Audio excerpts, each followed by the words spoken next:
Sluggish bone.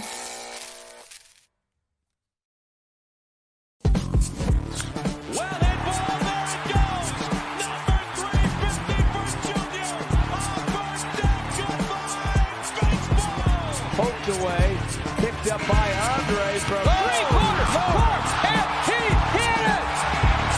He had his eyes on the prize and let it fly!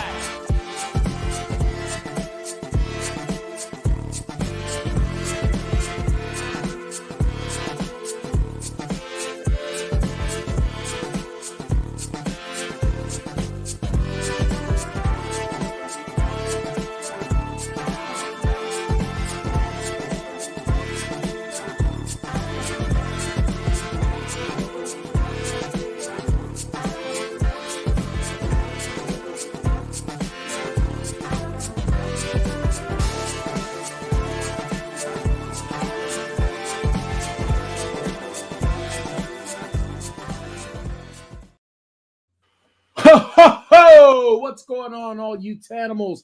Feeling a little bit festive. And of course, I do not have my Santa hat. I'm actually going to text the boss lady downstairs, ask her to bring me up my Santa hat because I meant to have it. I looked through all my boxes out in my shop today. I had one at one point, but I could not find it today.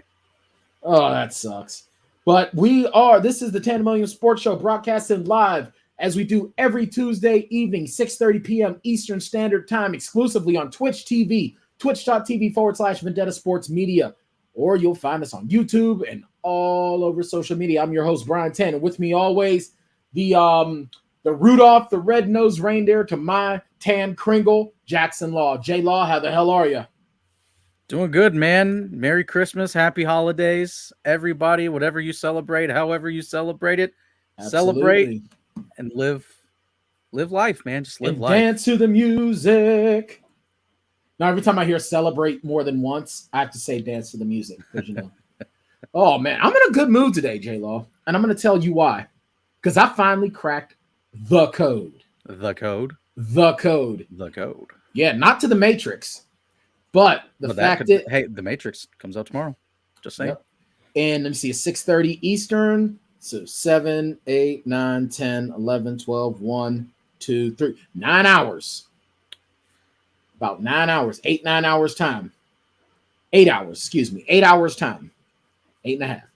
But no, I finally was able, I'm by this time tomorrow, there it is. Thank you, my dear.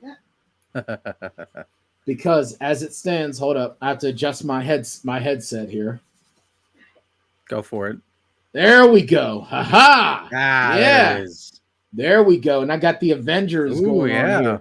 Yeah, there's Captain Marvel front and center with Captain America, King T'Challa, Iron Man, Thor, and what is that? Ant-Man out there? I can't see. I can't tell neither. That's Ant-Man. I'm just gonna say it's Ant-Man. That sounds about right. All right, we'll say it's Ant-Man. Yeah. Anywho, your man gonna have one of the current consoles. I'm very, very pumped about that. Yes, very pumped. I'm jealous, man. Since I've got my PC and everything, I really don't need the Series X or the Series S or anything. It's the PS5 that's high on my list right now because of all the exclusives that come out every year from Sony. Oh yeah, I really would like to get a PS5 at one point because I want to play Spider-Man and Spider-Man Miles Morales. Yeah, I haven't got to play Miles Morales, which I think it was available on the PS4, but I just don't want to play it on the PS4. Absolutely loved 100%ed the Spider-Man 4 on Spider-Man on the PS4. Got Spider-Man on the brain. I saw No Way Home this last week, and oh my gosh, it was amazing. Yeah, Sharon went to go see it. I couldn't go. I won't spoil nothing for you, man. Just that's all good. I don't know how you can... I read some stuff on Wiki, so it's cool. I tend to want to be able to view it myself. What I hate about spoilers, when I fuss about spoilers, is all the news reports that come out. Yeah. I hate that, and I hate when trailers tell you what's in the movie. Exactly. I don't like that. And we'll get to the sports talk here in a second, but I'll say this. Tom Holland, like a week ago, did say that he wished that Sony and Marvel had stuck with their original plan, which was making it look like it was like a Spider-Man versus Doctor Strange movie. Oh, that would have been awesome. So showing like their little bit of a struggle, and everything, and just like hyping it up in that way. And you had no idea that the previous Spider-Man villains come in until you see Doc Ock's tentacles bust through. See, I would have preferred that. Yeah. I so would have preferred that. See, and that's the thing, though, is that I really have a big issue with the fact that, like, honestly, I really wish that we wouldn't have seen the multiverse stuff. I wish it would have just looked like, like you said, Spider-Man versus Doctor Strange and blah, blah, blah, and nothing else. Yeah, but Strange isn't in the movie all too much. I'm not spoiling anything, just saying that. But it's like you could have done the old trick where you focus on him more in trailers and stuff. And then I don't know how they could have done it, but they should have just stuck with that. And then people go and sit down. They're like, why is Spider-Man fighting Doctor Strange? What's going on here? I guess we'll find out when we get there. And then it's like, oh yeah, there's all these villains that we love from the previous Marvel movies are slipping in through the multiverse. Right. And boom, Spider-Man has to fight. It's basically the Sinister Five. It's not Sinister Six. There's not a well, thanks for ruining that for me. I'm messing with you. I mean, they're all in the trailers, so yeah, it's literally all in the trailer. Only talking about stuff that's in the trailer. Right. I'll wait at least another 2 weeks before I'm like just openly out and about, because after then it's been like a month, and that's on you. Right. Technically it's not my fault. I've got a new dog and I'm not comfortable. I'm not comfortable with leaving her at home alone, especially where the 3 cats are like hiding. Yeah, that's true. And she won't go in her crate. Like, she's terrified of the crate. Hold on. I'm going to show you guys my dog. I'm going to give you a little bit of peek up behind the curtain. That's my Odette eating her bone. That's her venison bone. She's going to town. Look at her go. And real quickly, Brian, also, I saw this. I don't know if you'd seen it before. You may have seen it before, but I know you're a big Funko Pop guy. I love Funko Pops. I was getting my dad a Dan Marino one for Christmas. Oh, shit. A huge Dan Marino one, and it just released this December. You know who else released? Who? A Bus. Jerome Bettis. Oh, shit. A Jerome Bettis Funko Pop? Yeah. I at least saw it. To Amazon! My wife just looking at me like, oh, Christ. I'm probably not on her nice list right now because I told you that. No, probably not, because I never would have known. And, it makes sense that you get excited about the Dan Marino one, too, because he's a Pitt guy. He's a Pittsburgh guy, yes, and he's Pitt. I'm waiting on the Kenny Pickett one. I want a Kenny Pickett Funko Pop as well. Here, I'm going to ask you this. If Kenny Pickett was to get drafted by the Pittsburgh Steelers, which that seems like what everyone is thinking that's going to happen. Is like rooting for. Mm-hmm. Do you get a jersey, or like at least like a jersey? Yes. Actually, I get an actual. Actually, this will be one of the few times that I get an actual jersey. I will actually go to Lids and get the official Kenny Pickett jersey. Absolutely. And I don't think I wear it, though. I think I just, keep it on the mantle. Yeah. Oh, what you do is you frame it right behind you. So that way it's behind you right for there. Every podcast, every time we go live. Well, see, what I'm going to do, I'm planning on changing up my office. I'm going to do this probably during the new year, where this wall that's over here, I'm going to have my back to. And I'm going to frame my DDP Yoga Positively Unstoppable Challenge Championship belt. That's behind me. Definitely a good one. And then I'll have my Kenny Pickett jersey and everything as well. Plus, when the sun is out, it'll come through that window. That'll be good for the summer months. That's my plan. But, all right, so with that said, speaking of Kenny Pickett, that was actually a good segue. That's why you are like the best co-host in the business right there. I learned a thing or two. I've seen a thing or two. So let's go into your beloved NBA, shall we? I'm down. Now, you know me, I'm not the biggest fan of Stephen A. Smith. Yes, I am. The grand champion Brian Tann, 2021 Positively Unstoppable Challenge. See, trying to do it without covering my face. There you go. Bang! Here at Vendetta, we don't really always agree with the dreaded four-letter network. Me specifically, I don't always agree with Stephen A. Smith. I used to, but as time went on, a lot of his takes got to be a little much for me. He has his moments where he's absolutely right. I think that, Jackson, I agree with Stephen A. maybe 40% of the time, give or take. Yeah, I mean, they do a talk show that goes for what, 2 hours or more? 2.5 hours, I think. 2-3 hours. I don't know, maybe an hour, maybe it's just an hour, maybe it's more, because it's basically the primetime morning slot, and they do it every single day. So he has to take these. You're gonna run out of stuff to talk about. Like right now, he has to be a troll. He has to be a troll. He has to. And in theory, also in like this time when you have so many sports going on, at least like the big two in the NFL and the NBA, you'd think you'd have plenty to talk about, but no, it's always just about the Lakers, LeBron, and so even they fumble the bag like that. Well, not so much, because he lit into Kyrie Irving. Again. Well, I mean, just like the big market stuff. They're not like deep diving into week-to-week matchups. It's like they focus on like 2 or 3 games for the upcoming like week in the NFL, and they only focus on like 3 or 4 of the storylines for the entire week in the NBA, when there's maybe 20 storylines that you could talk about. And they're just debating, is it KD or Steph this week? Who's the MVP today? Yeah, that's literally it's not like here at Vendetta when Max Murphy breaks down the weekly storylines of the NFL. And we're gonna have our Max Murphy segment coming up very, very soon here once we're done talking NBA. Shout out Max. Shout out to Max. I think he's the only one that's ever gotten his own segment on the show. Yeah, specifically for what he's written about. Yeah, he's the only one. He's the only one that's done it. But I mean, I love his storyline takes. I truly do. And it's not to impugn any of our other writers, just something that Max does that really just gets to me. So shout out to Max. But no, Stephen A. lit into Kyrie Irving again and has lit into the Brooklyn Nets. And this is why. The Brooklyn Nets, and this was broken by ESPN, the Nets are bringing back Kyrie Irving for road games outside of New York and Toronto. Mm-hmm. Now, they're bringing him back as a part-time player, despite the fact that for the last 2 months now, they've been saying that they weren't going to do that. He just wouldn't be getting paid. And Stephen A. has been saying like crazy, he needs to just be cut. But with injuries, 7 players, including James Harden, in the health and safety protocols, and KD playing 40 to 45, 50 minutes a game. There's only 42 minutes in a damn game, and he's playing every single one of them plus overtime. The man gets no rest. No.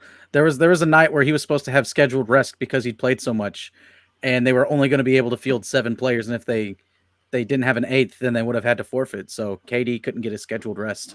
Yeah. So here's the way it's put. This is the way it's broken down. For Kyrie to play, he has to test negative for COVID-19 or Omicron, whichever one. COVID period. He has to test negative 5 consecutive days before he can rejoin the Nets. Once he returns, he's getting tested every single day as an unvaccinated player. First game will be in 2 days, Thursday night against the Portland Trailblazers. Jackson, I want to hear your take on this first, because I'm about to get incendiary. Yeah, I'm about to burn down Asgard. I think it's like everyone's fumbled it on this one. You know, it's like, I mean, Kyrie, he chose not to take the vaccine, but then, but the state of New York has mandated you have to take the vaccine. And Brooklyn was like, we don't want to do this. But it kind of looks bad on Brooklyn. It looks like they're really retracing their steps.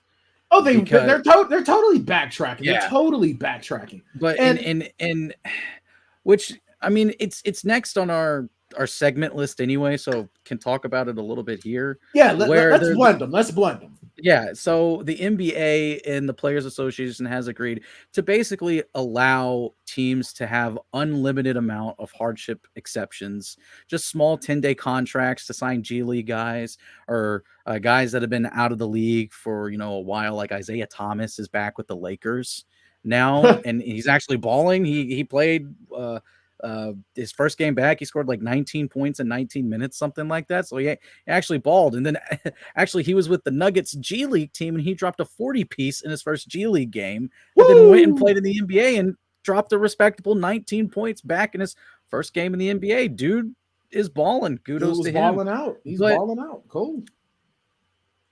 Yeah, they have been getting the most random players. Pretty soon. Still, Jamal Crawford doesn't have a job. Tell me how that makes sense, Courtney. How does Jamal Crawford not have a job? He deserves. You better chill. You better chill the hell out, man. Vin Baker might be making a comeback to the NBA. Vin Baker is going to be coming back. I hear Sean Kemp is on the comeback trail. And you see MJ, he's just really just like quiet. How did y'all get Mario Chalmers? Oh yeah.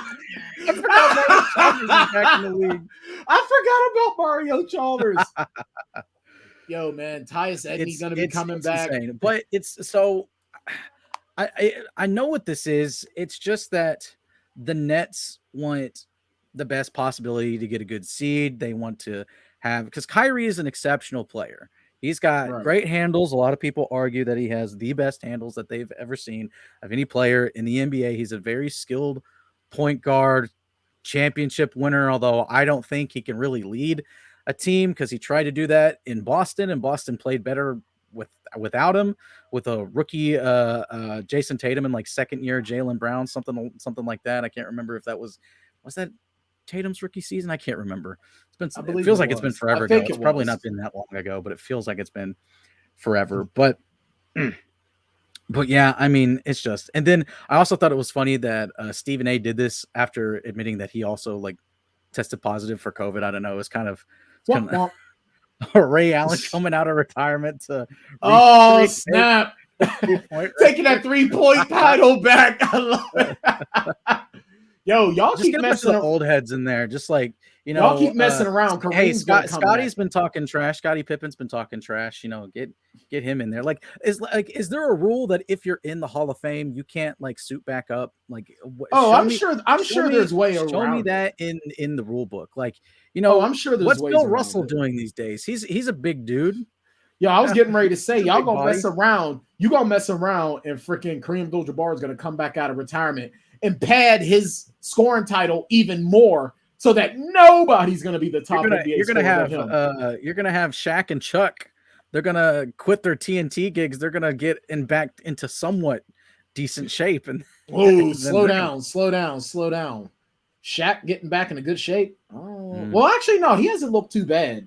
He was doing some stuff with WWE. Chuck. Hey, it's Chuck that's the problem. Just introduce them to your DDP yoga, and then next season they're good to go. That's true. You know what? That is true. Yo, Sir Charles. Can't even run to the board. Get your boy. Come to your man. I'm going to get you on a DDP yoga regiment. I'm going to have you ready to be blocking. I'm going to have you as playing better than you did 93, buddy. Come see your man. But just to summarize everything and how I feel, I just thought it's stupid and it's dumb all around. I mean, as an NBA and a basketball head, I'm always happy to see players that I've grown up with and that I enjoy watching come back.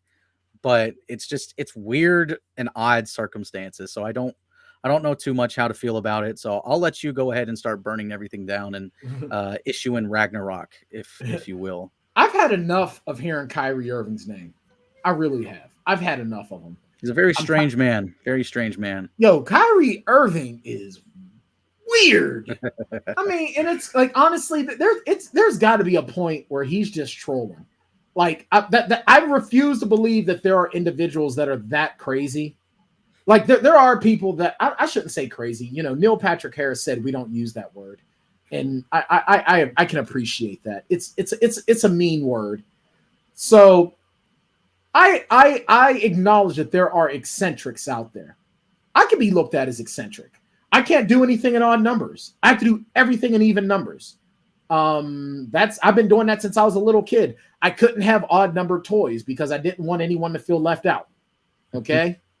I lose my mind when people earmark books, even textbooks. It drives me crazy. What else is there about me that's really, really weird? That's all that comes to mind right now. Sometimes I have weird thoughts and I just randomly sing songs that make no sense or they're about something I got to do. Like the other day, another shot behind the curtain. I was, in the bathroom taking care of business, and I'm just sitting there taking a poop, gotta take a poop, taking a poop. So I do random stuff like that. So I'm eccentric. Carl, if you're still there, clip that. But Kyrie, dude, first the earth is flat. Then what did he say? That like the vaccine, they're going to try to control us. And I mean, it was like specifically black people. He's like, Satan is using the vaccine to control black people. Something along those lines. I don't know, man. I don't know. You ever just want to hit someone in the face with a wet sock? I mean, just fill up a wet sock with like annihilators and just slap them in the face. I know, and Odette can tell that I'm getting irritated by Kyrie Irving because she just came here and was like, "Hey, what's up, man? Give me a hug. It's okay." You good, bro? Yeah, you good? She really came over with that face. You good? But shame on the Brooklyn Nets. I understand that you got to protect KD. I get it. But you've been hanging strong saying we're not going to do part-time players. We're not going to do part-time players. What are you doing? Part-time players. And I get it. You want to protect KD. So also shame on the NBA and the NBPA, because y'all should have been doing this like 3 weeks ago. Mm-hmm. Yeah, because it's teams have been struggling to get players or fielding. And it's just getting worse. And it's getting worse. It is getting worse. We are over 100 confirmed positive cases in the month of December. Almost, because there was how many? About 300 NBA players combined. Like that, yeah, it's probably around a third. So yeah, you're not too original rosters. Yeah, you're not that far away from half of your talent roster having COVID. You should have been doing this stuff already. And now you're going to bring in Kyrie, who doesn't believe in vaccines, and he's not. Come on, man. This guy's one Dwayne Haskins moment away from getting your entire roster sick. Nah, I'm not on board with this. I'm not. If I were a Brooklyn Nets fan, I would be done. I would be absolutely done. Because no, man, here's the thing. If you don't want to get the vaccine, that's fine. No one should be forced to get the vaccine. But if you make the choice to not get the vaccine against this virus, then you're going to have to deal with the fact that there's things you're not going to be able. Rudolph, you're not going to be able to join in the reindeer games. For real. Yeah. And I have a personal issue with individuals that make choices and do not want to accept the consequences of said choice. Because then that means that you're not really making a choice. You're just doing what the hell you want. And there's a big difference between making a choice and just doing what you want and expecting there to be no consequences or repercussions. Yes. Case in point, that's like the redneck that lives down the street from Jackson, whose argument that he should is, well, since blacks say the N-word, I should be able to say it. Go ahead and say it. That don't mean you ain't gonna get your butt whooped. I'm gonna tell you right now, there's people around here that say it, and that's not the reason why. There's a completely different reason why they say that, especially when you go a little bit further northeast or northwest. Excuse me. And you know what? And when they're in the minority, their lips slam shut when they're in the minority too. I guarantee it. Now, I don't just guarantee it. I guarantee it because I've met plenty of bold racists in my day, but when you get them around folks that don't look like them. Watertight dolphin butt. Nah, man. I'm so, and I'm gonna bookend by saying I am so sick of Kyrie Irving. Sick of him. He's the type of person where if he had it between the ears, he could be among the greatest of all time. But he doesn't. He's a buffoon. Yeah. If you want, real quickly, first off, Carl clipped it. I saw him come through on Slack. So thank you, Carl. Thank you, Carl. You're the best. I love you.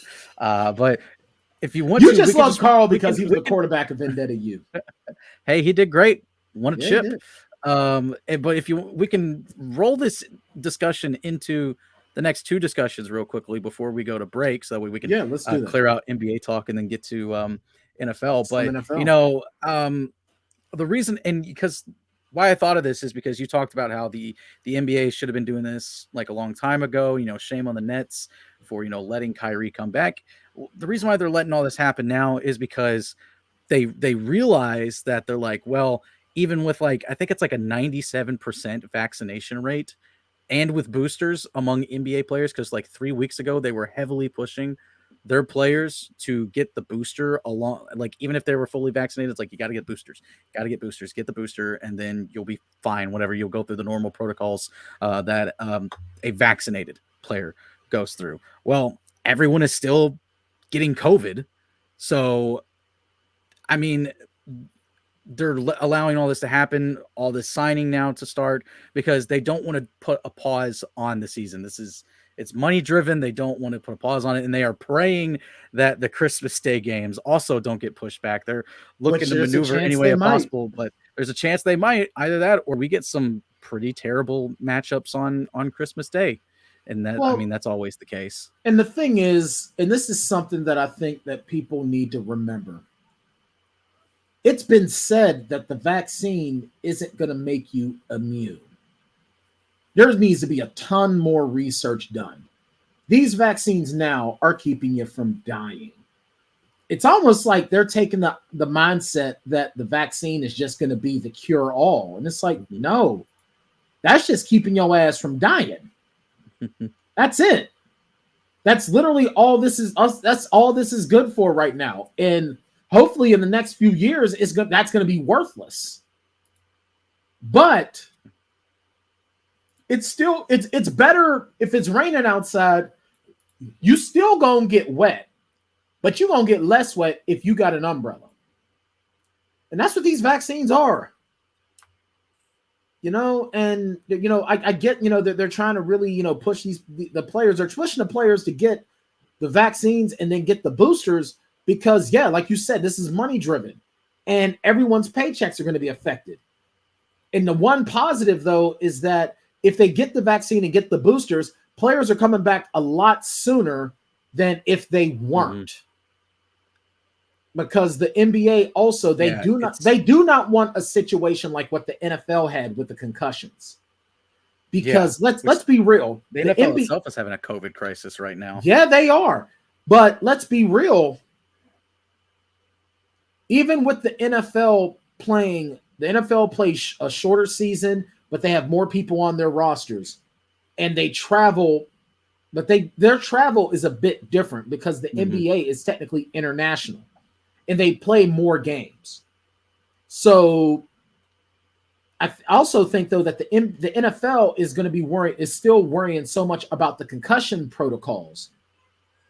This COVID surge is going to be the NBA's concussion protocol thing that the NFL has. So, they're trying to make these guys get these vaccines and the boosters and whatnot to protect their own asses in the public relation game. Because the NBA has been known as the players' league, and that's what really draws people to them. But now they got to make sure that they maintain that image. You know what I mean? Mm-hmm. Yeah. So, but I've also been anti-Christmas Day games anyway. I've for the last 20 plus years, I quit watching Christmas Day games because I feel like, these guys play their asses off all year. They should have Christmas off. Yeah. I mean, I understand why they do it. Well, I get why they do it. They do it because there's a lot of money involved. Yeah. Oh, yeah, because they're the only game. Again, a big why they don't want to, pushing off the Christmas Day games is doomsday scenario for the NBA because it's millions of dollars from advertisers out of their pockets. Oh, yeah, because they got so lucky the previous year. Because everything went into lockdown after Christmas Day. Exactly. And then they opened their season up before Christmas. So the new season started right before Christmas. So they got to have Christmas games again. Right.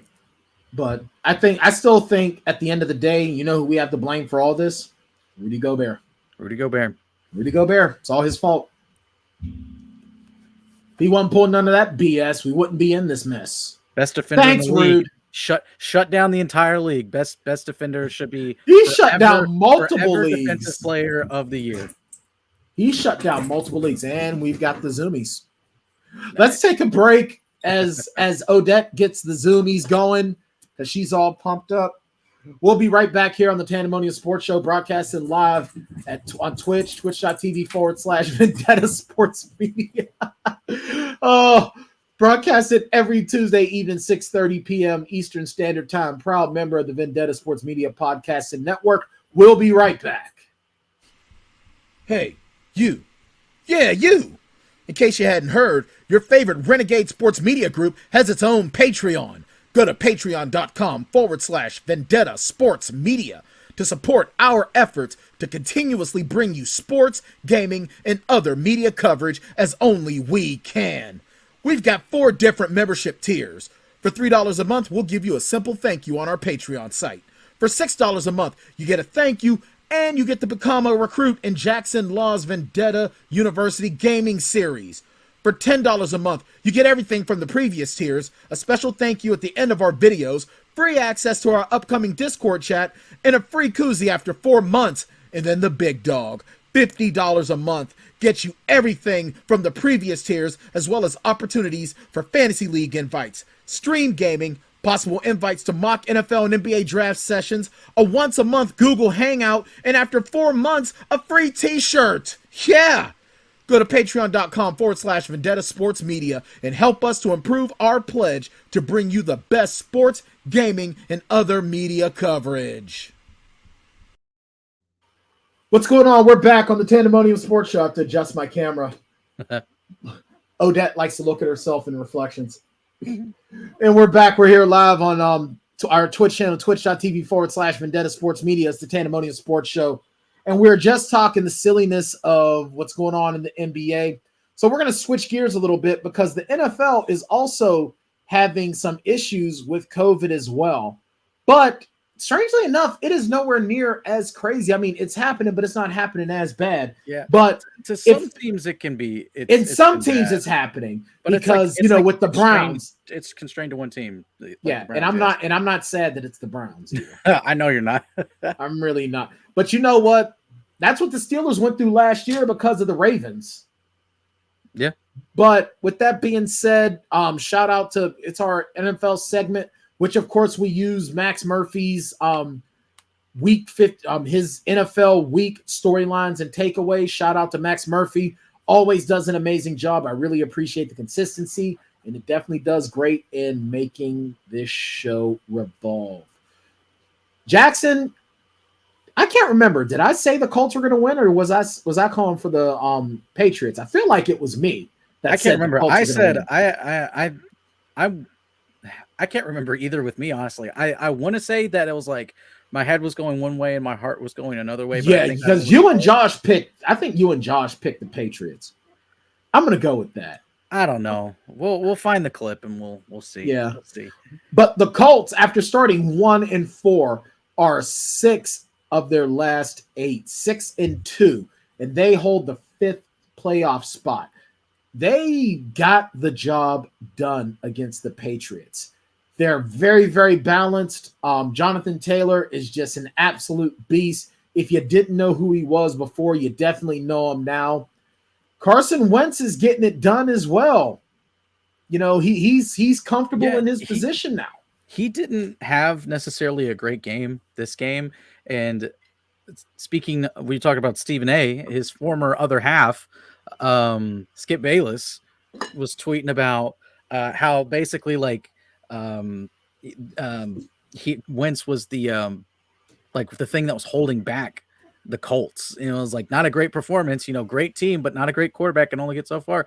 And like, dude, first off, he only threw 12 times. You relayed his stats. He didn't need to throw the football 30 times this game. And you handed off to Taylor. Just let it happen. Just let him go. And that's exactly what happened. You ran the football down New England's throat And if it ain't broke, don't fix it. If they can't stop you, then why would you stop running the football? Absolutely. Absolutely. I mean, I don't hear anyone giving Mac Jones a hard time because New England ran the ball like crazy in that ice game. Yeah, exactly. And Mac Jones threw like 3 times. Right. They ran yeah, exactly. And I don't recall Skip Bayless being like, see, Mac Jones sucks. He only threw the ball 3 times and completed 1 pass. He's the thing that's holding back this Patriots team from being a Super Bowl competitor.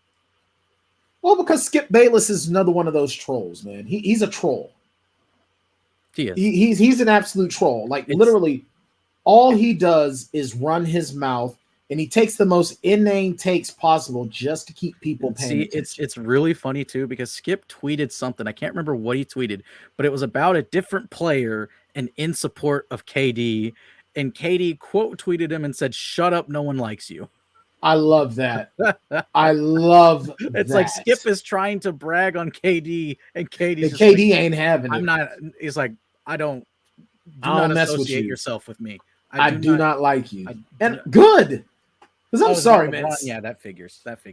Well, yeah, because here's the thing, man. Skip Bayless, he does just like Stephen A does. The problem is, though, is that Stephen A actually sounds intelligent a portion of the time. Skip Bayless just sounds like a straight-up troll. Like, Skip Bayless is that guy on Twitter that his username is a bunch of numbers. He's only been on there for like 3 months, and he's always taken these stupid takes and does not have a real picture on his profile. That is who Skip Bayless is. He also doesn't follow anyone on Twitter, so because nobody likes him. He literally he just goes onto Twitter, tweets, and then gets off. And just sees the replies, I guess. Like, I don't know. He's a weird dude. He really is. It's also the same dude. He's like, I'm up at 4 a.m. This is my second workout of the day. What are you doing right now, LeBron? Sleeping?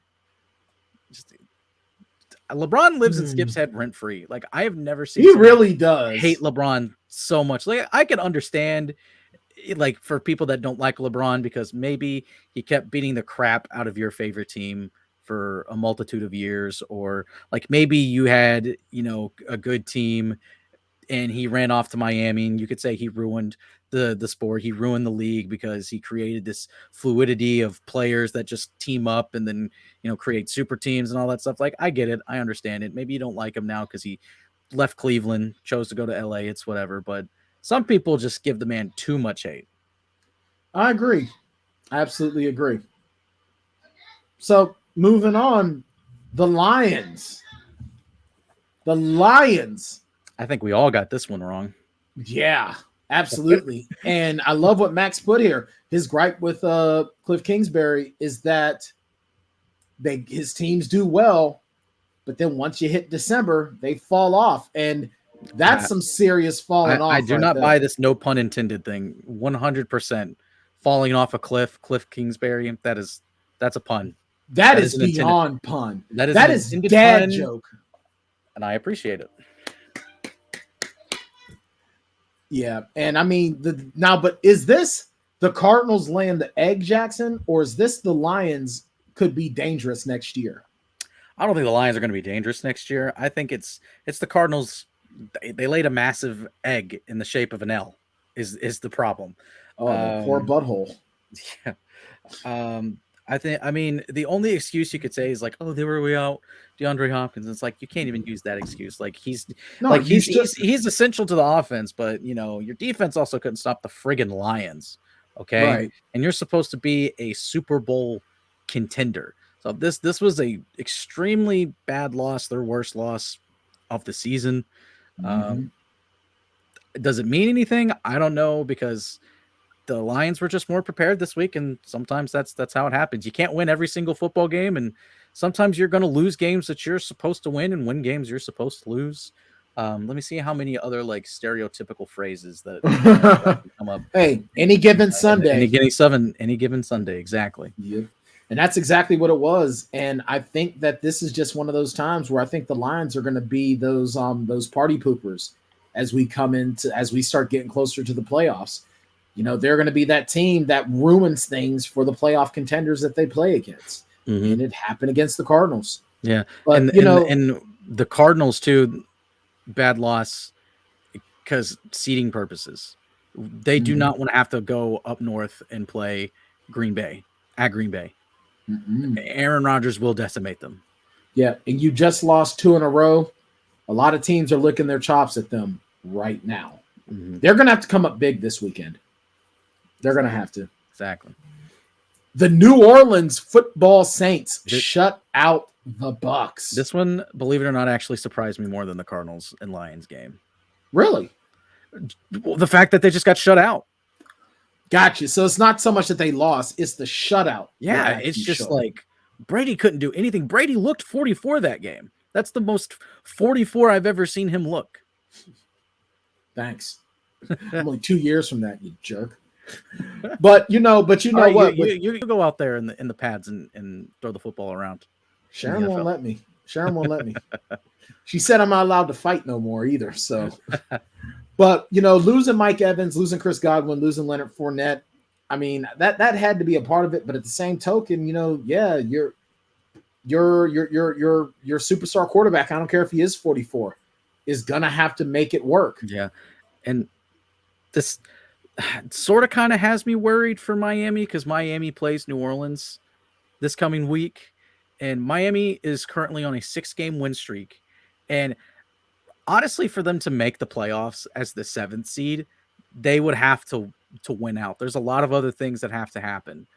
But if they win out, there's a high % chance that they come back and make it into the playoffs. So, which would be insane because that means they would have to have won 9 in a row. They would have started off 1-7, ripped off 9 wins in a row to go 10-7 to get the 7th seed. Wow. You know what? I have to. We're going to have to take a quick break. It's totally impromptu break, but I definitely want to get back to that. I want to talk the Dolphins because the Dolphins had a really good. They had a nail biter against those Jets, but they got it done. It wasn't pretty.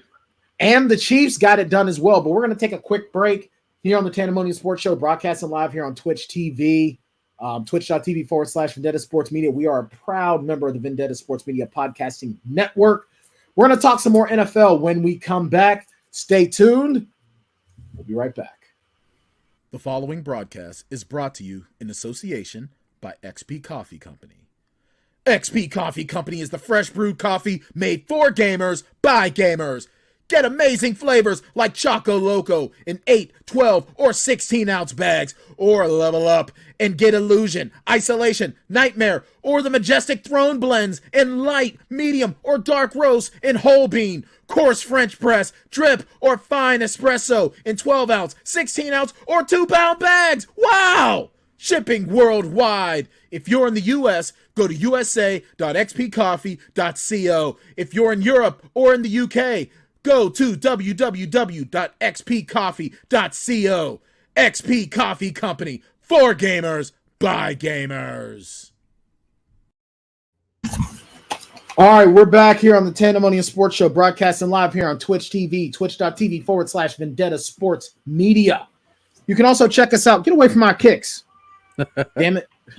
Trying to chew on my Nikes. They may just be Nike running shoes, but they're mine, damn it. You can also catch us over on Spotify, the Tanndemonium Sports Show Spotify. Just matter of fact, I'll probably start putting that link up on the Twitter feed as well. But we're back, and let's talk your Dolphins, man. Let's continue some of the talk on your Dolphins. So basically, so the Dolphins are definitely going to have to. I mean, they're playing good ball right now. We're 3 more games left. 3 more games left. And the Dolphins now, who are they playing these next 3 games? They've got the Saints. They've got the Patriots to end the season. And it's the Titans. It's Saints, Titans, and Patriots. Now, that's going to be a tall order. That's going to be a very, very tall order. It is going to be a tall order. I think it's doable. I think the Titans are vulnerable. I think the Saints are absolutely vulnerable. The Titans are absolutely vulnerable. Yeah. The Titans are not. They're what a lot of folks were saying, oh, the Steelers are the worst undefeated team last year. The Steelers are the worst undefeated team in history. The Titans continue to find ways as an organization. They find ways to screw it up. They absolutely do. Oh, they 100% do. And then the Saints, I think their defense is really, really good. And sometimes Miami's offense can get pretty stagnant, especially because that offensive line and lack of run game. Although Duke Johnson stepped in this past week, was literally signed this past week and had over 100 yards rushing and 2 touchdowns. Former University of Miami guy. So I know a lot of Miami fans in Miami were happy to see him succeed in that fashion at Hard Rock Stadium. So that was a nice little story. Hopefully he can repeat himself in the final 3 weeks, and maybe Miami finally has its RB1. But also Jalen Waddle should be back next week. I think that was also part of the problem. I love his last name. He was Waddle. Oh, dude, no, it's really funny. He's fully bought into it because now when he scores a touchdown, he does like a little penguin dance, a little waddle. I love it. I love that. Yeah, no, it's pretty funny. So how heavy were you sweating during that Dolphins Jets game? How heavy I was did they have doing you sweating? okay until Tua threw the pick six. His second interception of the day. It got the pick six, and I was like, oh no. But then after they got that next touchdown, after he literally that next drive did exactly what I wanted to see from him. I saw him throw that pick six. I'm like, Tua, this is your moment. You screwed up. You made a bad throw. How are you going to come back? How are you going to react to it? And he marches them down the field and throws a beautiful slant to Devontae Parker, who finds the end zone, and that ends up being the game-winning drive. That is exactly what I want to see from my quarterback when he makes a stupid mistake like that. Well, that's what good quarterbacks do. Puts it out of his mind. And not only that, dude, but he had an angry run that game too. He looking like Paul Cruz. He absolutely obliterated some poor safety.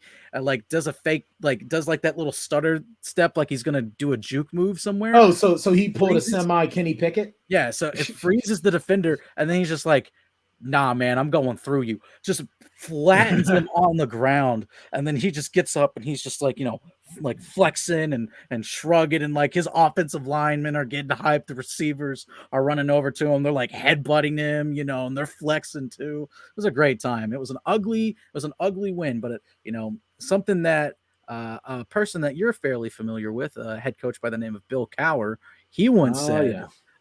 And I only remember this quote. I don't even remember it completely.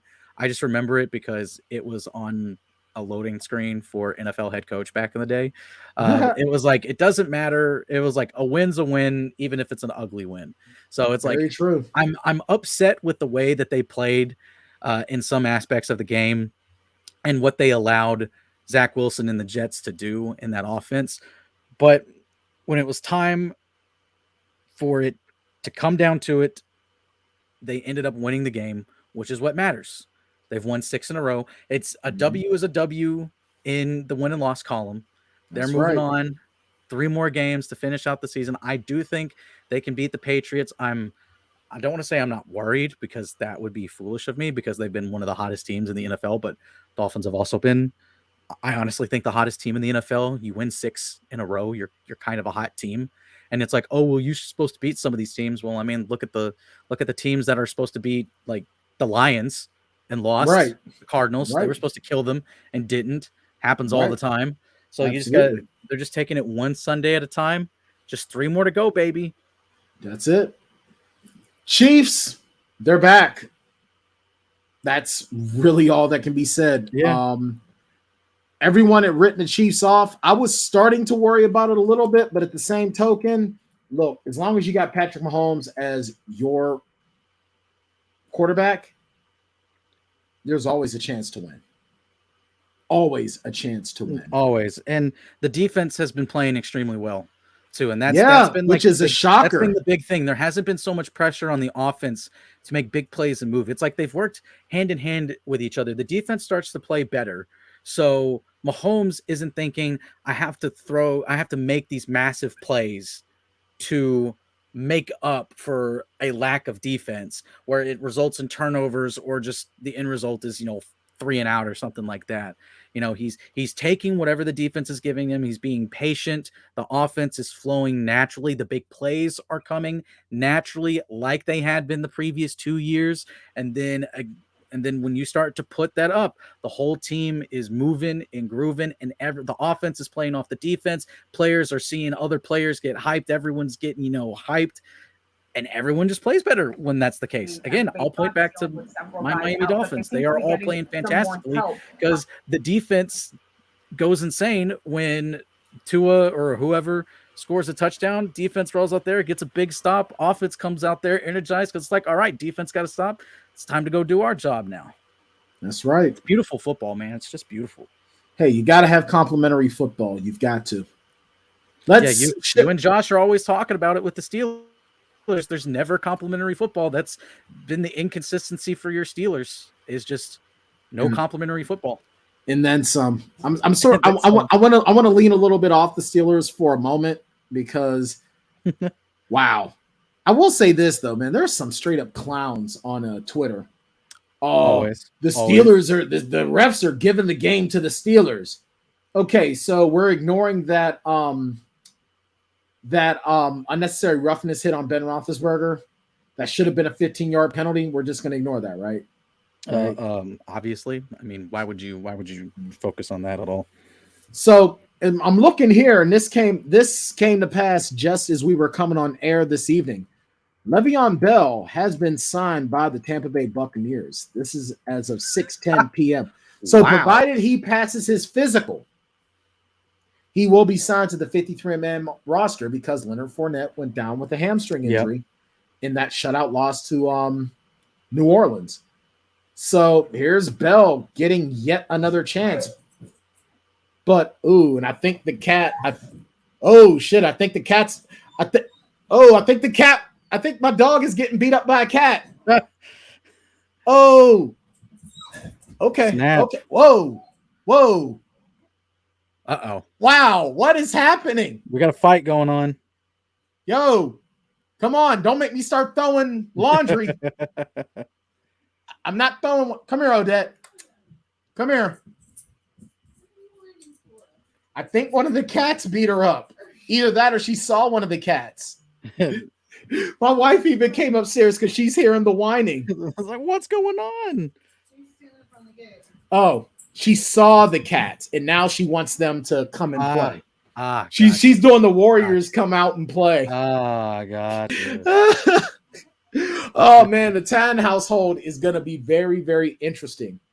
I love it. I love it so much. I was hoping that she wasn't getting beat up because how do I take her to a dog park and be like, hey, how'd your pity get that scratch? Cats whooped her ass, man. You should see the other dog. Oh, no, I don't think. Michael Vick invited you to his house. Oh, I still don't think Michael Vick's allowed to have dogs near him. I did see today, sad news. The last dog that was alive from his dog fighting scheme passed away today. The dog was 15 years old. Oh, shout out to Doggy Harambe. I mean, I'm sure that's not his name, but since I don't know the dog's name, I didn't know the he's name. Doggy I Harambe. don't remember it. It may have said it, but I don't remember it. But so what do you think of Le'Veon Bell getting, what is this, his third or fourth chance? It's his third chance. He left the Steelers, went to the Jets, flamed out to the Jets, went to the Chiefs, flamed out. This is his fourth because then he went from the Chiefs to the Ravens. Ravens cut him, and now he's going down to Tampa. So this is chance number 4 for Le'Veon Bell. Mm-hmm. I mean, it's good to bet on yourself, but he's just not. He's just not. He's not making it. No, he is not. I don't foresee this really being a like a big impact. Like he's just. I don't think he has it anymore. He really doesn't. It's as simple as that. That boy bless. Yeah, for real. Seriously, dude, Santa put a fourth chance under the tree for him this year. For real.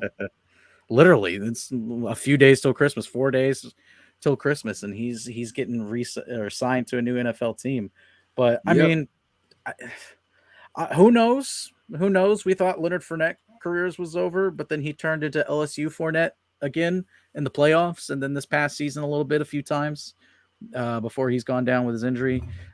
Playing with Tom Brady does magical things to people, man. I don't know what's in the water, what's in his secret stuff that he puts in. He just gets a little TB12 powder that's got who knows what type of like drugs and hallucinogens or whatever that just sprinkles into the Gatorade coolers on the sideline. But you know what has me though is that now Tom Brady has 2 former Steelers of the Killer Bees. I'm going to be mad as hell if Le'Veon Bell, he didn't get a ring, did he? I don't remember him getting a ring. No, because he was with the Chiefs last year and they didn't go anywhere.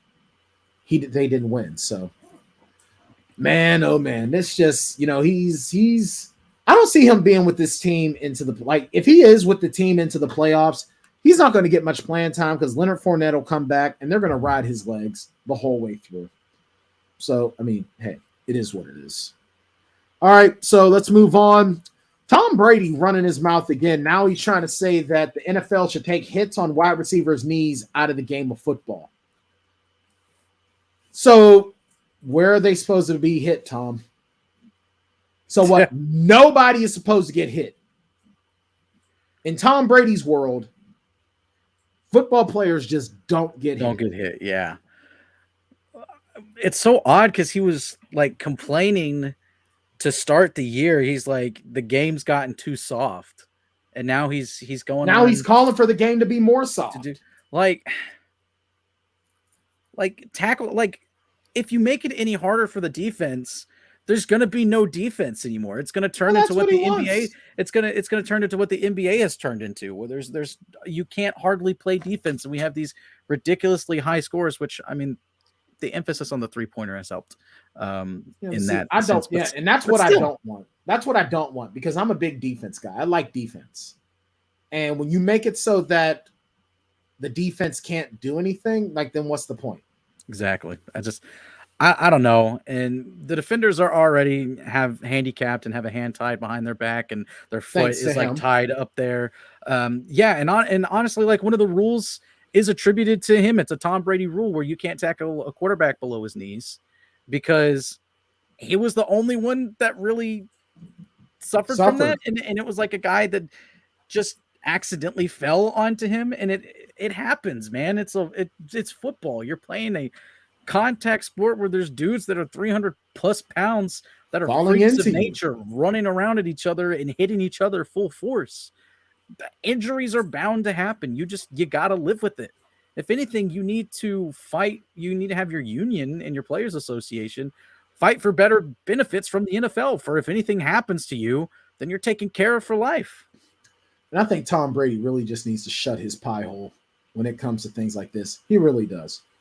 Because Tom Brady's just always running that mouth. Always running that mouth on something. I agree with him when he said that the game was getting soft, but now he goes because it is, and now he's saying this. So.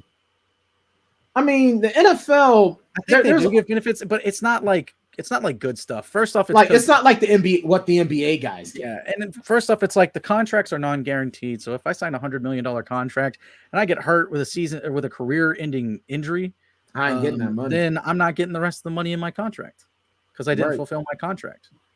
Right. So it's insane. Yeah. All right, let's move.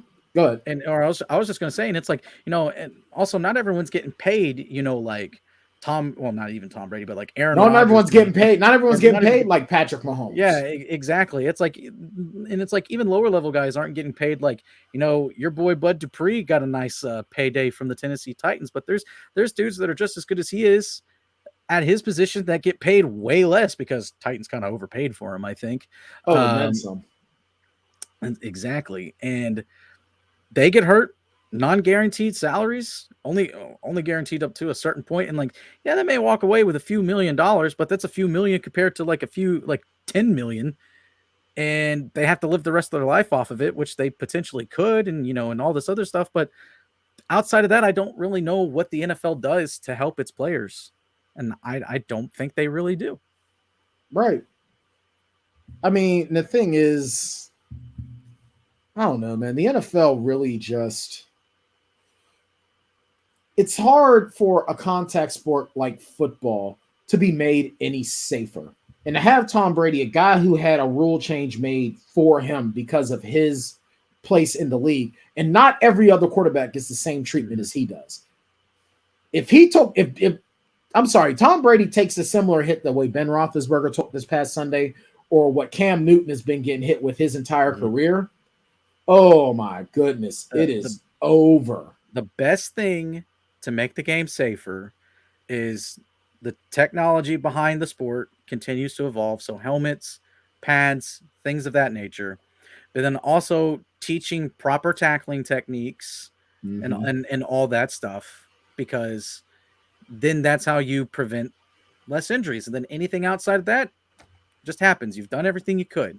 And everyone that steps onto a football field every Sunday knows what they're in for. Right.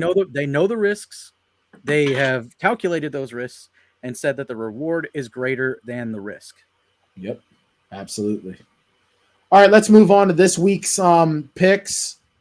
Let's see what I just saw here. This looks like Washington and Philly are playing. Yeah. And so is LA and the Seahawks. That's a bot that I have in our comment section. All right, cool. That's crazy to me, though. I didn't realize that they were playing tonight. Yeah. These are the Tuesday night games that they're making up from Sunday. Oh, gotcha. Okay. All right, that makes sense. So we're going into week 15. So we're going to start on the Thursday night game. Week Thursday 16. night. Week Okay, 16. week 16. Sorry. So 8-6 Niners versus the 9-5 Titans. Honestly, I'm going with the 49ers on this one, Jackson. The Titans. This game is going to be a definitive game for the Titans. If the Titans can come back and win this and take care of business the next couple of weeks, they could be potentially dangerous in the playoffs, but I don't see it. I see the Titans dropping this game, and I see them spiraling out of control. Ryan Tannehill, he had a good year, but he's Trent Dilfer on the Super Bowl winning Ravens team.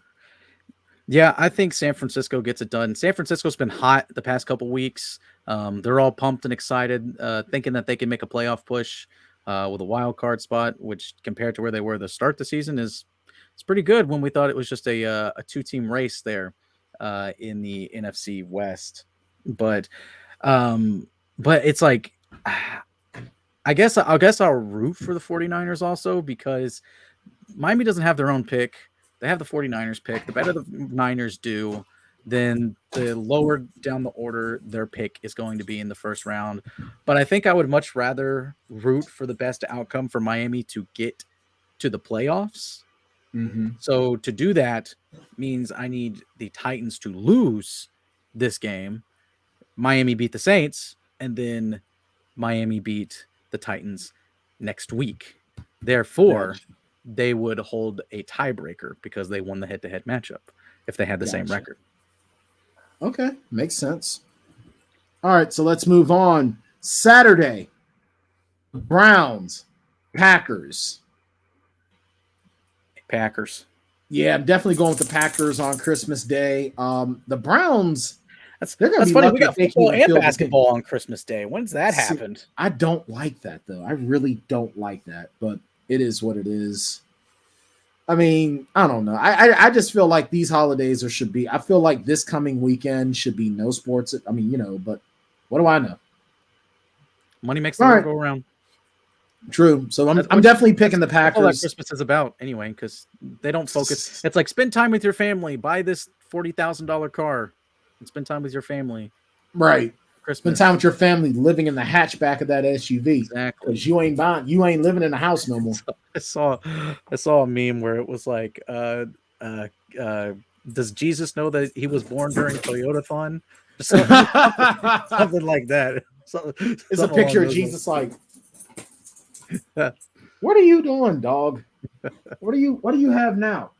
What is that? Whoa, hold on. You can't do that.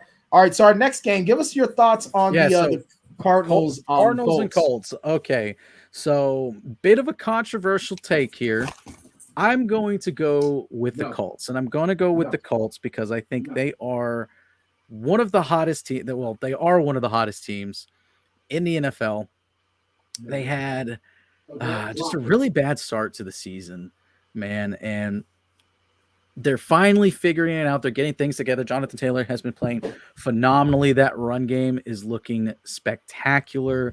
Carson Wentz, again, didn't have that great of a game this past week, but again, you didn't need him to have that great of a game. So, but Brian, if you didn't hear me, I'm rocking with the Colts. Okay. I don't know if Arizona can bounce back. And our boy Max, our expert Max, he's talking about how Cliff Kingsbury teams, they fall off that they do. Kingsbury cliff they do. December. And I think the Colts are just red hot right now. They are hot. They are absolutely red hot. See, that's what's scary with some of these teams. Like, it's scary with the 49ers, or not the 49ers. It's scary with the Chiefs because they've been so hot. Okay. Right. And you have teams like the Bucks that are going cold. The Packers, super red hot. Okay. Right. This is the time. If you're going to get hot, this is the time to get hot, because that's going to carry over and push you deep into the playoffs. You never want to end the season on a whimper. And if the Cardinals end their season on some whimpers, then it's not looking too good for them. It's really not. And I really like, this is also going to be a testament to see how good of a leader Kyler Murray is. So Calamari. Like Carson Wentz, he's been there before. He knows what to say to his team. He knows what to do. So no, I'm definitely going to give it to the Colts as well. All right, back to Sunday, the start of Kwanzaa. We got the 4-10 Giants going up against the 6-7 Eagles. I'm going to give this to the Eagles. This Giants team is just absolute garbage. The Eagles are playing tonight. They are down right now to Washington from they're down 7-0. Look up the sports scores bot that is in our chat. But if they get it done tonight, I don't know if they will, but if they do somehow are able to get it done, then Jalen Hurts not Jalen Hurts. I still don't believe in Jalen Hurts. I meant to just say the Eagles as a whole will be 7-7, and I've got them in this game against the Giants because Mike Glennon or Jake Fromm is going to be their starting QB. Oh, Washington just kicked a field goal, so the Eagles are now down 10-0. 10-0 Washington. So this is irrelevant. They're probably not going to be this, but they had the potential to be an above 500 team. There's still a lot of football left to play. There's 2:47 left in the first, so there's still 3 quarters left of football. Right. But I'm gonna take the Eagles against the G-Men. I could be wrong. It's hard to do. It's hard to confidently say who's going to win when you're NFC East teams. So yeah, unless you're the Dallas Cowboys, there are no certainties in the NFC which I mean, East. Even then, they got their crap kicked in. They got the crap kicked out of them too. Yeah, absolutely. I'm going to also give this Eagles Giants game to the Eagles. Like I said, the Giants are they're atrocious. They're a mess right about now. They're just grabbing any quarterback off the street. Hey, Shane Falco, we need you. Like that. That's exactly what they're doing. So no, I'm definitely going to go with the Eagles as well. The 9-4 Rams and the 7-7 Vikings. I'm giving this one to the Rams. This Vikings team is just, you want to talk about another inconsistent team. I mean, they were wrecking the Steelers a couple of weeks ago and then almost lost to them. If Chase Claypool isn't an idiot, I seriously see the Steelers maybe, if they had a second crack at that touchdown, I think they get it. Yeah, and not only that, but when they played the Bears last night, the Bears outperformed them in every statistical category, almost like total yardage, passing yards, rushing yards, and still lost the game. They still lost the game somehow. I don't know how they did that. Only Matt Nagy and the Bears know how to do that. So it's just like, I feel like teams fall apart against the Vikings. I think the Vikings have at least 3 wins where it doesn't belong to them. Honestly, right. I'm a rock with the Rams though in this one. I think the Rams they are playing tonight also. They have a 3-0 lead, I think, right now. So they need to win tonight, and if they win against the Vikings, then the division could be theirs. Yeah. All right. Bills, Patriots. This is probably the most intense matchup for the Bills and the Patriots of the last 20 years. It's safe to say that the winner of this game has the chance of being the division winner. And I think that's going to be the case. I think if New England wins, they will win the division. And if Buffalo wins, then they're still in the hunt. Then they're still in the hunt. Yes, it's going to come down to tiebreakers and how the season ends. I honestly don't know. I'm going to go with a gut instinct here and go with the Patriots, which is also kind of what Miami needs to happen, because Miami needs Buffalo to get knocked down a peg to 8-7, and then if Miami wins against the Saints, they will be 8-7. The Miami would still be in third place because Buffalo has beaten Miami twice, I believe, and I think both teams would have the exact same record conference wise or division wise, whatever it is. It changes from sport to sport, from the collective small group to the bigger division, conference division, whatever it is. It's their conference, yeah. Right. C's at the end, AFC and division. Oh my god, I don't know. I'm fumbling the end here really badly. You're so let me pick it up and run it into there the we go for you. Run into the end zone. I'm honestly, I really, because here's the thing, man. These two teams in a lot of ways mirror each other. You got two young quarterbacks. You got Josh Allen, who's in his second contract now. He's $100 million man. Mac Jones, that is like a phenom right about now. And both teams have, well, the Patriots, you have to give a nod to the Patriots for the running game, but both teams have a good defense. So I think it's really going to be who has the ball last and who can get their running game going. And with that, I'm probably going to go with the Patriots because Bill Belichick just knows how to scheme these Bills. All right, let's move on. 10-4 Buccaneers going to take on the 5-9 Panthers. I see the Buccaneers getting back on the horse. They go into Carolina. They get the job done. This Carolina team has just so underperformed. I expected so much better out of them and Sam Darnold. And then they bring back Cam Newton, and it's just not working. It's schemes. Yeah. It's schemes. It's personnel. This team's just falling apart. It is. Defense hasn't been that great. Offense been super stagnant all year. Darnold was playing great to start the year, then played terribly, then got injured. Christian McCaffrey has been injured pretty much all season long.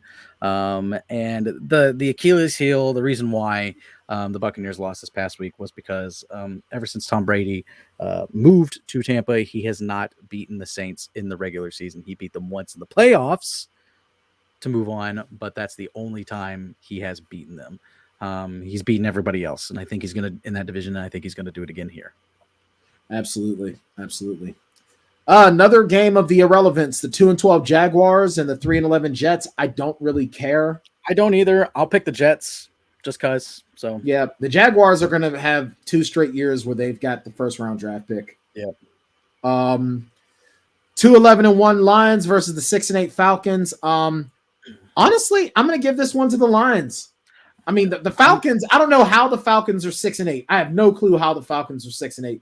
But the Lions are turning into party poopers, and they have nothing left to lose, and they're playing like it. The Lions are America's team right now. I'm a roll with them. Give me the Lions. Absolutely, let them bite some ankles, baby. 8-6 Chargers, 3-11 Texans. I'm giving this to the Chargers by a country mile. Justin Herbert bounces back from that game that Kansas City lost. Yeah. But that was a good game. It was a great game. He stood with them. Played great. It was just Kansas City was better. Kansas City just got it done. But that is a rivalry that we're going to have for the next 10 years. That's great. It's going to be great to see. I'm here for it. All right. 8-6 Ravens, 8-6 Bengals. I'm giving this to the Bengals. The Ravens are just they're not great. I mean, I'm not a believer in the Ravens. I think the Bengals are getting it done. The Bengals, they're the future of the AFC North. They're going to be in charge of this division for the next few years. Yeah, give me the Bengals. Doesn't matter if Lamar is back next week or not. Bengals. Yep. 4-10 Bears. These are the 4:00 games now. The 4-10 Bears versus the 5-8 Seahawks. The Bears find ways to lose. It's like they invent ways to lose. They do it again this week. Russell Wilson and the Seahawks come out with the W. Yep. Matt Nagy has no idea what to do with Justin Fields. Give me Seahawks. Yep. Here's hoping maybe Eric Bieniemy gets that head coaching job. I want to see Bieniemy either go to the Jags or go to the Bears. I'm sure he'll eventually go to one. Yep. He needs to. I think he would be a good head coach. I agree 100%. Everyone is saying that Byron Leftwich should leave Tampa and come to Jacksonville. I would not be mad at that. No, I would not wouldn't be either. mad Home team hero right Absolutely. there coming back. Absolutely. Kind of like the only times that they were ever relevant, and I put relevant in quotations. You're absolutely right about that. Byron Leftwich at QB. You're absolutely right. After Byron Leftwich, it was David Gerard, and then after that, stagnation. My live tweet game of the week: the 7-6-1 Steelers versus the 10-4 Chiefs. Steelers gonna get the brakes beat off of them. Yeah. The Steelers, them brakes are about to get beat off. Ew, that doesn't sound good at all. Get you a couple licks in on Mahomes. Make him feel it. I see TJ Watt getting another. I see TJ Watt and Cam Hayward getting some good knocks in on Pat Mahomes. I was about to say I need to see at least 2 Cam Hayward y'all tweets from Josh Taylor this week. Oh man, Sunday is not complete unless we get a Cam Hayward y'all. Exactly. I look forward to it every Sunday. I do not see the Steelers win this game. There's like the Steelers offense is going to have to do something special. Like Matt Canada is going to have to figure out what to do with his offense. The offensive line needs to figure out what the hell it's doing, because the reason why your defense is always sucking.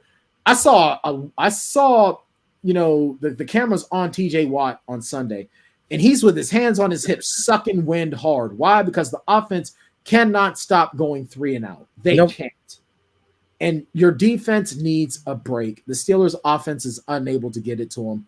This is the Chiefs' game. See, that's the football cohesion. That's the complementary. That's complementary football right there. Exactly what we were talking about earlier. All right, so the 7-7 Broncos versus the 7-7 Raiders.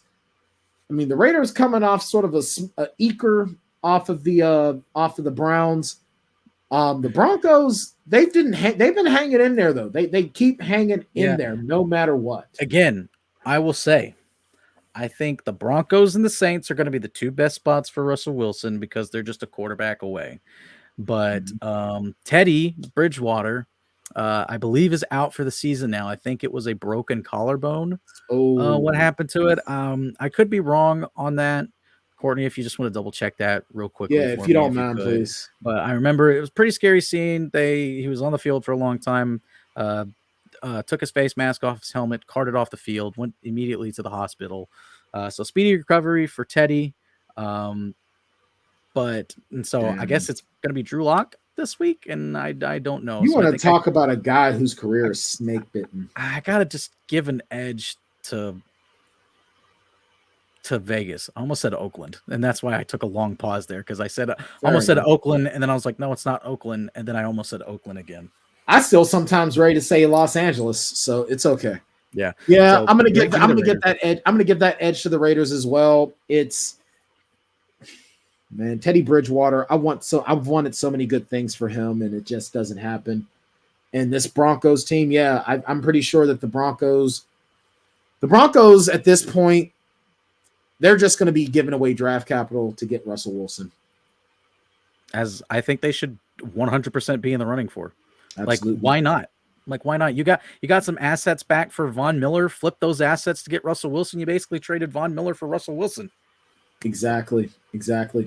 Our Sunday night game, the 6-7 Washington football team versus the 10-4 Cowboys. Cowboys should win this. Cowboys should win this, but I'm actually going to give it to the football team. These guys so far it's just a concussion. Okay.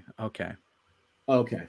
Just a concussion. Gotcha. Okay. Well, that's good, because I heard stuff about a collarbone or whatever on Twitter and stuff. So glad it's just a concussion than nothing. Which a concussion is still bad. Could be worse. It could have been worse. Right. Absolutely. But no, I see Washington sort of gutting this out. I think this is the type of game that they're really going to want to show up for. I would love for Washington to do that. Mm-hmm. I don't know if they will. It kind of depends on if Tyler Heineke's back next week. He was in COVID protocol today. They're starting their 3rd string quarterback tonight, which they're winning. So kudos to them. 10-0 right now. But I don't know. I'm gonna just go Cowboys. But you know what? I'm okay if I'm wrong on this one. Yep, fair enough. I hear you. All right, I'd be happy to be wrong. And then, of course, our Monday night game: Dolphins, Saints. the 500 club. Yes, sir. I'm gonna give this one to the Dolphins. Tua on the big light prime time. Actually, I think this is the first time that he's played on a Monday night stage. I don't know. I honestly don't know. I think you might be correct on that. This is going to be an interesting time. It's nice to see the Dolphins on that stage. I'm giving it to the Dolphins. I really think that they're playing really, really good ball right now. Tua is seeing his receivers. The cohesion is there. That's the way I see it. I'm telling you, man, we've got some players on defense that will be coming back this week. We've got Jalen Waddle that will be coming back this week. Hopefully he'll be doing his little waddle in the end zone a couple times, this on next Monday night. But I mean, give me my Fins, man. 6 in a row, hot right now.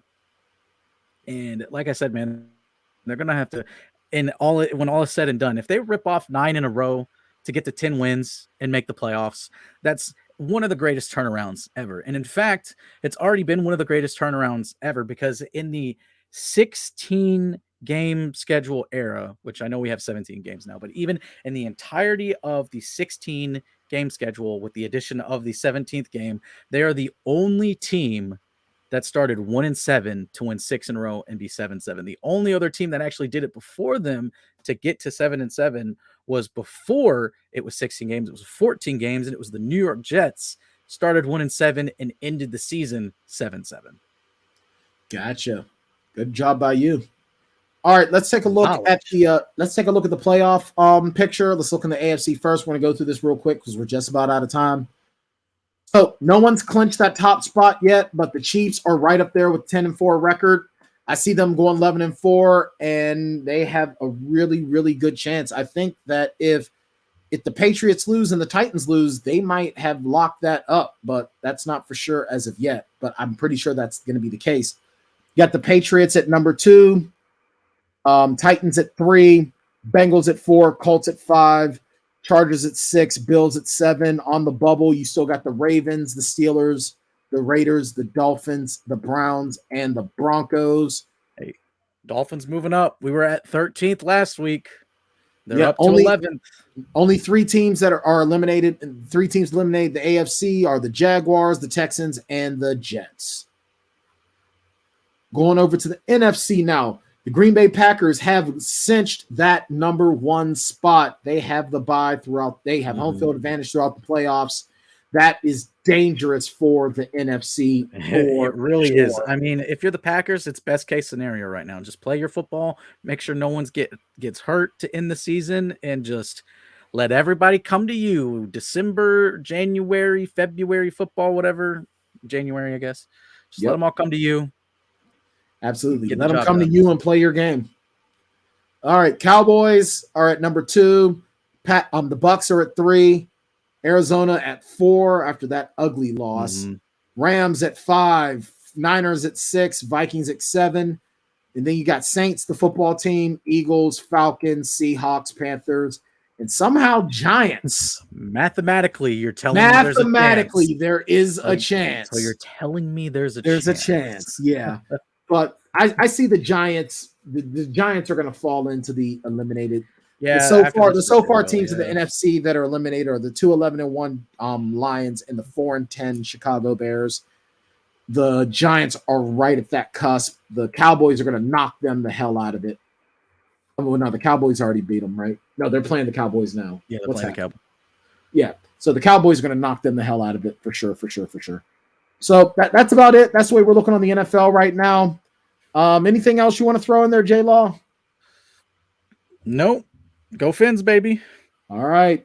So with that being said, I do have one thing that I definitely want to say as we are on the holiday season. Christmas is on Saturday. Kwanzaa starts on Sunday.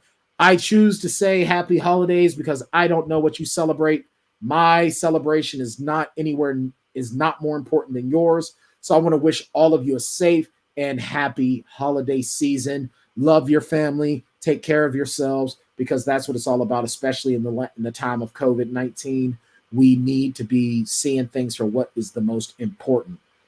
Yeah, that's about it. Yep. Everyone be safe. Take care. We'll see you guys next Tuesday We're going to be breaking down the NFL. We're going to be breaking down the NBA and whatever other really, really big sports stories that are out there.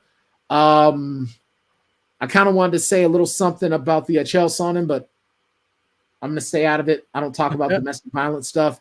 It's just safer to stay away from it. But hey, keep your hands to yourself, my dude, unless you're in the octagon. With that being said, make sure you check out all of our content on vendettasportsmedia.com. If you want to check out our live streams, go to twitch.tv/Vendetta Sports Media. Subscribe to us so you can get notified anytime we go live. And if you go to vendettasportsmedia.com, go to our store, you start purchasing that Big Unk merch, and proceeds of that will be going to young Max's surgery because puppy needs to be taken care of. Make sure you go to our YouTube channel, youtube.com, Vendetta Sports Media, and check @media_Vendetta on Twitter, Vendetta Sports Media on every single other aspect of where we're at on social media. If you want to follow the show on Twitter @Tanndemonium VSM, where Sunday afternoons is when I am live tweeting the Steeler games. With that being said, I'm Brian Tan. He's Jackson Law. Courtney, don't call the plumber, a.k.a. Silky. She knows what I'm talking about. We're wishing all of you guys a happy holidays trip from us to yours. We'll see you next week.